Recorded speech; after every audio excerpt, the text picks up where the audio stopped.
और आज बात अखिलेश यादव और जयंत चौधरी के गठबंधन की, जिसको लेकर सस्पेंस गहराता जा रहा है, क्योंकि पीएम मोदी के कृषि कानून के वापस लेने के ऐलान के बाद दोनों दलों के बीच सीटों का पेच फंस गया है। और अब सवाल यह है कि बोल भैया बोल गठबंधन होगा या नहीं।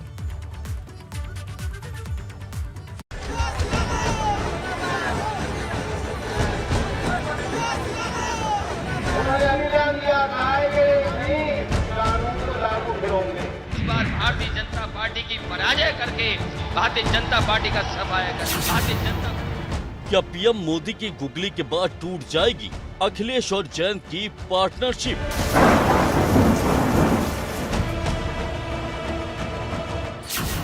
सीटों पर खींचतान, कब होगा गठबंधन का ऐलान? जो समाजवादी पार्टी में है तो उनकी बात मैं नहीं कह सकता, वो तो फैसला उनकी पार्टी के लोग करेंगे। देश के सबसे बड़े सूबे की सबसे बड़ी जंग में सियासत हर दिन बदल रही है और इस बदलती सियासत में प्रधानमंत्री मोदी की गुगली के बाद अखिलेश यादव और जयंत चौधरी के गठबंधन पर संकट के बादल मंडराने लगे। आपको, पूरे देश को ये बताने आया हूं कि हमने 3 कृषि कानूनों को वापस लेने का, रिपील करने का निर्णय लिया है। क्योंकि तीनों कृषि कानून वापस लेने के बाद अब सपा और रालोद का गठबंधन होगा या नहीं, ये सबसे बड़ा सवाल बन गया। क्योंकि अभी तक ये माना जा रहा था कि दोनों ही दलों के बीच मामला बिल्कुल सेट है, सिर्फ ऐलान का इंतजार है। हम समाजवादी के बीच, अखिलेश जी और मेरे बीच बड़े अच्छे रिश्ते भी हैं और बातचीत भी होती है और एक कॉमन विचारधारा के साथ हम लोग काम कर रहे हैं जी। सीट शेयरिंग की बात हम लोग अभी जारी रख रहे हैं, सीट शेयरिंग पे ही बात हो रही है जी। तो जैसे ही वो हो जाएगा औपचारिक घोषणा हो जाएगी। लेकिन अब सीटों के बंटवारे ने नई दीवार खड़ी कर दी है, क्योंकि आरएलडी सपा से 50 सीटों की मांग कर रही है, जबकि सपा जयंत चौधरी को सिर्फ 32 सीट देने के लिए तैयार है। ऐसे में दोनों दलों के बीच बात बिगड़ती दिखाई दे रही है। 2022 में आरएलडी और समाजवादी पार्टी के गठबंधन को लेकर अटकलों का बाजार गर्म है। फिलहाल दोनों पार्टियों में बातचीत का सिलसिला जारी है और उम्मीद है जल्द ही दोनों पार्टियों में सहमति बन जाएगी। लेकिन जिस तरह से दोनों पार्टियों में बातचीत को लेकर देरी हो रही है, उसको लेकर राजनीतिक जानकार तरह तरह की अटकलें लगा रहे हैं। इसके साथ ही चरथावल सीट को लेकर भी दोनों दलों में ठनी हुई है। सपा ने कांग्रेस छोड़कर आए हरेंद्र मलिक को इस सीट से हरी झंडी दे दी, लेकिन इस सीट पर जयंत भी अपनी दावेदारी कर रहे हैं। यही वजह है कि दोनों दलों के गठबंधन में पेच फंसता दिखाई दे रहा है। वही कृषि कानून वापस लेने के बाद रालोद अपने लिए बेहतर गठबंधन की तलाश में, क्योंकि अभी तक रालोद के गठबंधन की बात करें तो रालोद ने 2002 में बीजेपी के साथ गठजोड़ कर चुनाव लड़ा था, जिसमें रालोद को 14 सीटों पर जीत मिली थी, जबकि 2% वोट भी मिला था। 2007 में रालोद अकेले चुनाव लड़ी, जिसमें उसे 10 सीटों पर जीत मिली, लेकिन वोट प्रतिशत 2 से बढ़कर 4 हो गया। 2012 में रालोद ने कांग्रेस के साथ गठबंधन किया और 9 सीटों पर जीत हासिल की, लेकिन वोट प्रतिशत सिर्फ 2% रहा। 2017 में आरएलडी ने अकेले चुनाव लड़ा, जिसमें 1 सीट पर जीत और 2% वोट मिले। पिछले तमाम आंकड़ों पर नजर डालें तो रालोद के लिए भाजपा के साथ गठबंधन करना फायदे का सौदा रहा। और अब सवाल इस बात का है कि कहीं जयंत फिर से भाजपा के साथ अपने लिए बेहतर संभावनाएं तो नहीं देख रहे, क्योंकि मौजूदा वक्त जयंत चौधरी को खुद के लिए बिल्कुल मुफीद नजर आ रहा है। और अब जयंत किसान, जाट और सिख वोट की तिकड़ी के सहारे अपने लिए कुछ बेहतर पाने की उम्मीद में है। यही वजह है कि जयंत खुलकर मोल भाव कर रहा है। लेकिन सवाल ये है कि कहीं ये मोल भाव अखिलेश का खेल खराब न कर दे। Bureau report, ABP Ganga. और अब बात उस तस्वीर की जिसकी चर्चा जोरों पर है, लेकिन सियासत भी ताबड़तोड़ हो रही, क्योंकि पीएम मोदी और सीएम योगी की एक तस्वीर सोशल मीडिया पर छाई हुई है, जिसे ऐतिहासिक बताते हुए सीएम योगी ने नए भारत का संकल्प लिया। वहीं अखिलेश यादव ने इसे मजबूरी बताते हुए तंज कसा है।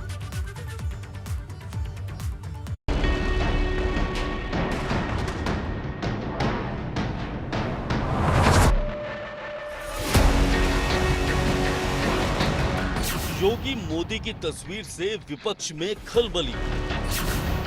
योगी ने लिया यूपी फतेह कर नया भारत बनाने का संकल्प। प्रधानमंत्री मोदी और सीएम योगी की यह तस्वीर सोशल मीडिया पर जमकर वायरल हो रही।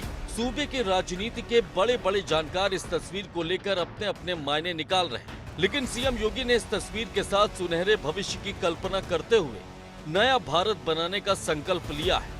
वहीं इस ट्वीट को विपक्ष सियासत और मजबूरी के चश्मे से देख रहा है। अखिलेश यादव ने पीएम मोदी और सीएम योगी की तस्वीर पर निशाना साधते हुए एक ट्वीट किया है, जिसमें लिखा है कि दुनिया की खातिर सियासत में कभी कभी यूं भी करना पड़ता है, बेमन से कंधे पर रख हाथ, कुछ कदम संग चलना पड़ता है। मतलब सियासत सिर्फ बयानों पर ही नहीं, तस्वीरों पर भी जमकर हो रही। तस्वीर के जरिए कहीं ना कहीं ये संदेश अब जो बीजेपी के लोग हैं वो कह रहे हैं कि यही संदेश है कि कैसे चाहे प्रधानमंत्री हो, मुख्यमंत्री हो, वो दोनों एक साथ कंधे से कंधा मिलाकर चल रहे हैं, यूपी को आगे बढ़ा रहे हैं, देश को आगे बढ़ा रहे हैं और ये तस्वीर यही बयां करती है।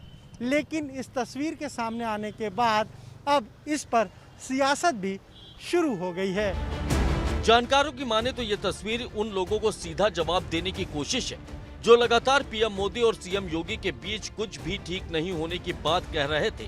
लेकिन अब जिस तरह से ये तस्वीर सामने आई है वो यही बता रही है कि भाजपा में सब ऑल इज वेल है, क्योंकि ये तस्वीर सिर्फ उत्तर प्रदेश के चुनाव में मुख्यमंत्री के चेहरे को ही नहीं दिखाती, बल्कि योगी और मोदी की केमिस्ट्री को भी दिखाती है। साथ ही ये भी दर्शाती है कि प्रधानमंत्री मोदी का विश्वास मुख्यमंत्री के तौर पर योगी आदित्यनाथ पर कितना अटूट, कितना मजबूत है। Bureau report, ABP Ganga. और अब बात कृषि कानून के बाद सीएए और एनआरसी पर शुरू हुए संग्राम की, क्योंकि तीनों कृषि कानून को वापस लेने के ऐलान के बाद अब ओवैसी ने सीएए और एनआरसी को वापस लेने की मांग कर डाली है। लेकिन सवाल इस बात का है कि अगर ऐसे हर चीज वापस ले ली तो एक अलग ही चलन शुरू हो जाएगा और फिर कोई फैसला नहीं ले पाएगा।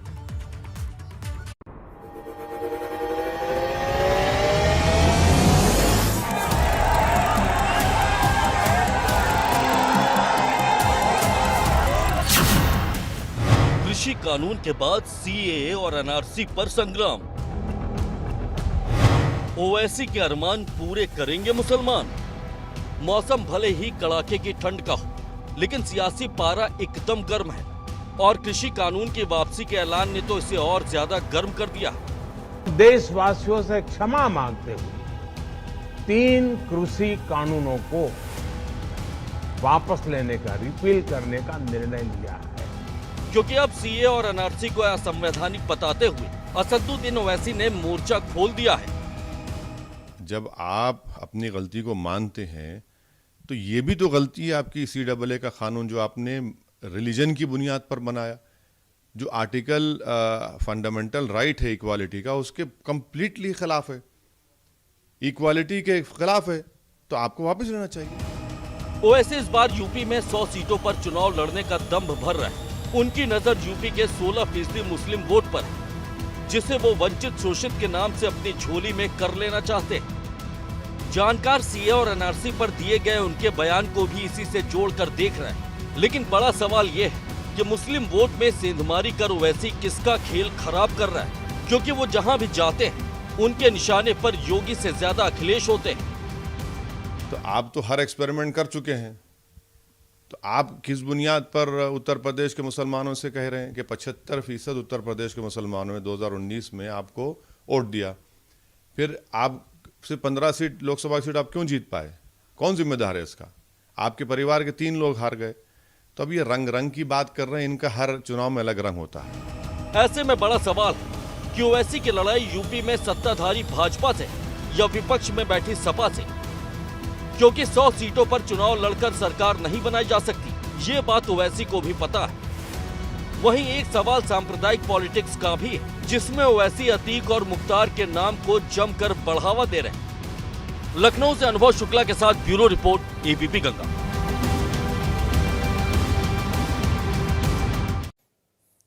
और अब बात किसान मोर्चा की, क्योंकि कृषि कानून को वापस लेने के बाद लग रहा था कि अब जल्दी किसानों की घर वापसी हो जाएगी, लेकिन किसान अभी घर वापसी के मूड में नहीं है। आज किसान मोर्चे की बैठक हुई, जिसमें सोमवार को लखनऊ में महापंचायत करने का ऐलान हुआ और 27 को फिर से एक बैठक होगी, जिसमें आगे की दिशा तय होगी।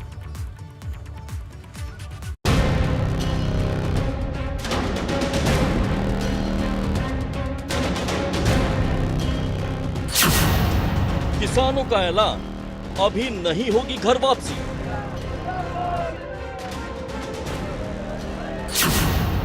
22 नवंबर को महापंचायत, 27 को फिर होगी मोर्चे की बैठक।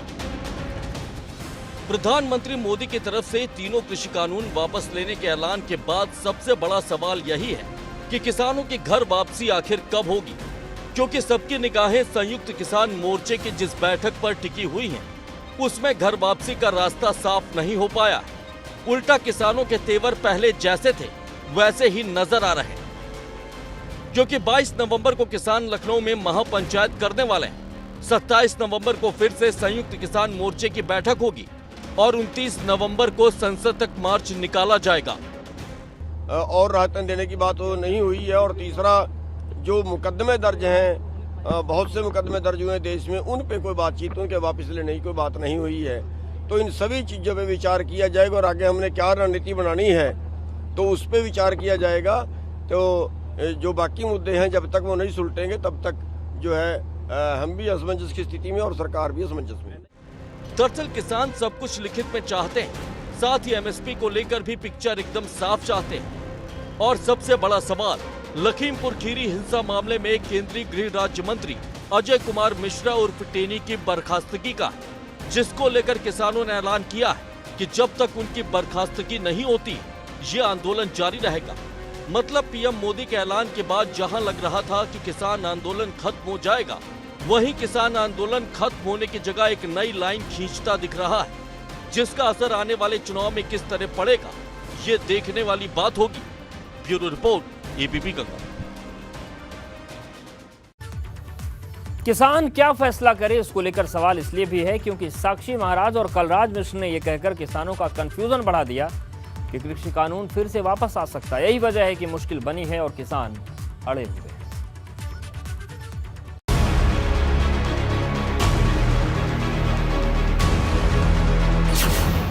क्या फिर से आएगा कृषि कानून? साक्षी महाराज और कलराज मिश्र के बयान पर गर्म हुई सियासत कि कृषि कानून को वापस लेने का ऐलान सिर्फ नजर का धोखा है, क्योंकि भाजपा सांसद साक्षी महाराज और राजस्थान के राज्यपाल कलराज मिश्र के बयान कई सवाल खड़े कर रहे हैं। तो मोदी जी के लिए, भारतीय जनता पार्टी के लिए प्रथम राष्ट्र है, राष्ट्र सर्वोपरि है। बिल तो बनते रहते हैं, बिगड़ते रहते हैं, वापस आ जाएंगे, दोबारा बन जाएंगे, कोई देर नहीं लगती है। सरकार को ये लगा कि कानून वापस लेकर फिर दोबारा कानून इस संबंध में अगर बनाने की आवश्यकता पड़े किया जाएगा। भाजपा की तरफ से आ रहे इन बयानों को देखकर किसान भी हैरान हैं, जो अभी तक तय नहीं कर पा रहे हैं कि आंदोलन खत्म किया जाए या जारी रखा जाए। लेकिन साक्षी महाराज और कलराज मिश्र के बयान इस बात की तरफ इशारा जरूर कर रहे हैं कि भविष्य में फिर से कृषि कानून के दर्शन हो सकते हैं। अब ये कब होंगे पता नहीं, पर इन बयानों को लेकर सियासत गर्म है। कानून बिल प्रधानमंत्री ने जिस तरीके से ऐलान किया, उसके बाद तमाम बीजेपी के लोग, राज्यपाल ये कह रहे हैं कि ये फिर से लागू किया जाएगा, इसमें कुछ चेंजेस। फिर से प्रोटेस्ट होगा, पहले से ज्यादा प्रोटेस्ट होगा, पहले ज्यादा प्रोटेस्ट होगा। बहुत माने एक सिंगू नहीं बल्कि पूरे देश के तरफ में इस तरह का सिंगू बॉर्डर बनेगा। अब बड़ा सवाल ये है कि क्या कृषि कानून को वापस लेने का फैसला यूपी चुनाव को देखते हुए लिया गया है, क्योंकि इसको लेकर एक लंबी बहस चल रही है जो चुनाव आते आते कितने मोड़ लेगी ये देखना दिलचस्प होगा। Bureau report, ABP Ganga.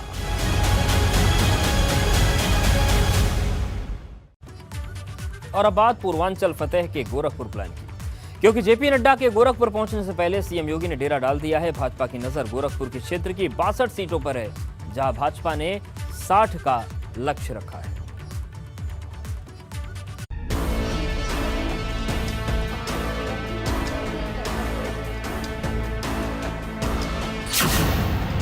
CM योगी ने गोरखपुर में डाला डेरा। जेपी नड्डा करेंगे जिला अध्यक्षों से संवाद। जहां एक तरफ राजनीतिक दल चुनावी तैयारियों में लगे हैं, तो वहीं सीएम योगी योजनाओं और विकास को चुनावी मुद्दा बनाकर यूपी फतेह करने की तैयारी में है। और इस बीच गोरखपुर में मुख्यमंत्री योगी आदित्यनाथ ने 1400 परिवारों को पीएम आवास की चाबी सौंपकर उनके जिंदगी के सपने को सच कर दिया। प्रधानमंत्री आवास योजना शहरी के अंतर्गत गोरखपुर विकास प्राधिकरण के द्वारा निर्मित 1500 लाभार्थियों को आज यहां पर एक आवास उपलब्ध हुआ है। मैं इसके लिए आप सबको मैं हृदय से बधाई देता हूं। मुख्यमंत्री योगी 2 दिन के गोरखपुर दौरे पर पहुंचे हैं, जहां वो विधानसभा चुनाव की तैयारियों को धार देंगे, क्योंकि सोमवार को भाजपा के राष्ट्रीय अध्यक्ष जेपी नड्डा गोरखपुर आ रहे हैं, जो चंपा देवी पार्क में 12 जिलों के 27,637 पूर्व अध्यक्षों के साथ संवाद करेंगे। गौरतलब है कि गोरखपुर क्षेत्र के 62 विधानसभा सीटों की कमान जेपी नड्डा को सौंपी गई है, जिसमें से 60 सीटों पर भाजपा ने जीत का लक्ष्य रखा है। 2017 के विधानसभा चुनाव में गोरखपुर क्षेत्र की 62 में से 43 सीटों पर भाजपा ने परचम लहराया था, लेकिन इस बार भाजपा अपने जीत के मार्जिन को और ज्यादा बढ़ाना चाहती है। अब जेपी नड्डा के दौरे की तैयारी में कोई कमी न रहे, इसी को देखते हुए सीएम योगी ने गोरखपुर में डेरा डाल दिया है। Bureau report, ABP Ganga. और यहाँ पर वक्त एक छोटे से ब्रेक का है। ब्रेक से लौटेंगे तो आपको दिखाएंगे सांसद को शाह की शाबाशी। क्या है पूरी खबर, ब्रेक के बाद देखिए। क्योंकि जो काम कल तक सपना था, उसे बस्ती के सांसद हरीश द्विवेदी ने सच कर दिखाया। क्योंकि पीएम मोदी ने हर सांसद से खेल महाकुंभ आयोजन करने को कहा था, लेकिन जहां दूसरे सांसद सोच भी नहीं पाए, उसे बस्ती के सांसद ने पूरा कर दिया। और अब गृह मंत्री अमित शाह सांसद को शाबाशी देते नहीं थक रहे।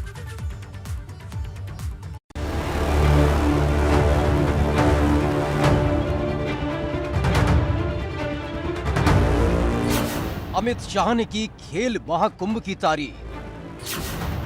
बस्ती के सांसद बने दूसरे सांसदों के लिए नजीर। बस्ती देश का पहला शहर बन गया है जहां खेल महाकुंभ का भव्य आयोजन हुआ है, और ये सब हो पाया है बस्ती के सांसद हरीश द्विवेदी की मेहनत और प्रयासों की वजह से। क्योंकि बस्ती में खेल महाकुंभ का सफल आयोजन देख खुद गृह मंत्री अमित शाह बस्ती के सांसद हरीश द्विवेदी की तारीफ करने से खुद को रोक नहीं पाए। बस्ती के हर युवा को जोड़ने वाला खेल महाकुंभ भाई हरीश भाई हमारे प्रिय सांसद लेकर आगे बढ़े। मित्रों, मैंने सारे खिलाड़ियों को कहा कि हमारे देश के प्रधानमंत्री मोदी जी ने सभी सांसदों को खेल महाकुंभ करने के लिए कहा है। मैं भी एक सांसद हूं, मगर मैं आज आप सबके सामने सार्वजनिक रूप से पूरा यूपी देख रहा है, मैं स्वीकार करता हूं कि हरीश द्विवेदी जैसा मैं खेल महाकुंभ नहीं कर सकता जो हरीश भाई। आपको बता दें कि प्रधानमंत्री नरेंद्र मोदी ने देश के सभी सांसदों को अपने अपने जिले में सांसद खेल मेले का आयोजन करने का निर्देश दिया, ताकि देश में खेल को लेकर एक माहौल बने और गांव में छिपी खेल प्रतिभाओं को आगे बढ़ने का मौका मिले। लेकिन बस्ती के सांसद हरीश द्विवेदी ने पीएम मोदी की कही एक एक बात को सच कर दिखाया, और जब खेल के महाकुंभ का आयोजन हुआ तो गृह मंत्री अमित शाह, सीएम योगी समेत भाजपा के कई दिग्गज नेता इसकी गवाह बने। देखिए, आदरणीय प्रधानमंत्री जी की प्रेरणा से मैंने बस्ती के खिलाड़ियों को और खेल को प्रोत्साहित करने के लिए, उनको प्लेटफॉर्म उपलब्ध कराने के लिए बस्ती में 13 नवंबर से 21 नवंबर तक सांसद खेल महाकुंभ का आयोजन किया, जिसमें कुल 21 प्रकार के खेल और 6 प्रकार के अन्य गतिविधियां चलाई गई हैं। इस खेल महाकुंभ के माध्यम से उन खेल प्रतिभाओं को एक बड़ा प्लेटफॉर्म देने का प्रयास किया गया। करीब 46,000 खिलाड़ियों ने इस खेल महाकुंभ में हिस्सा लिया, और महाकुंभ में 48 खिलाड़ियों को चयनित किया गया, जो अब राष्ट्रीय स्तर पर खेलेंगे। जैसे खिलाड़ी हैं यहाँ पे, इनका उत्साह बढ़ेगा अगर हमारे यहाँ मतलब ऐसे ही महाकुंभ जैसे आयोजित मतलब करवाया जाए टूर्नामेंट वगैरह। तो आपका किस खेल में चयन हुआ है, और आप इससे पहले कहाँ पर कौन सा पदक जीती हैं, किस स्तर पर खेली? जी, मैं जूनियर हैंडबॉल गर्ल्स अभी लखनऊ में जल्दी होने वाला 3rd प्लेस हमारी पड़ी है हैंडबॉल में यूपी टीम से। बस्ती सांसद हरीश द्विवेदी ने जनपद के इतिहास में एक नया आयाम लिखा है। जो स्टेडियम कभी वीरान रहा करता था, आज वो खिलाड़ियों से गुलजार हो गया है। ये उन सांसदों के लिए भी एक मिसाल है जो अब तक सिर्फ खेल महाकुंभ के बारे में सोच रहे थे, लेकिन कर नहीं पा रहे थे। क्योंकि अब इस भव्य महाकुंभ को देख दूसरे सांसद भी ऐसे ही भव्य खेल महाकुंभ का आयोजन करेंगे और खिलाड़ियों की प्रतिभा को नया मंच देंगे। ताकि दुनिया के पटल पर हिंद का डंका शान से बजाया जा सके। Bureau report, ABP Ganga. और इस खास पेशकश में फिलहाल इतना।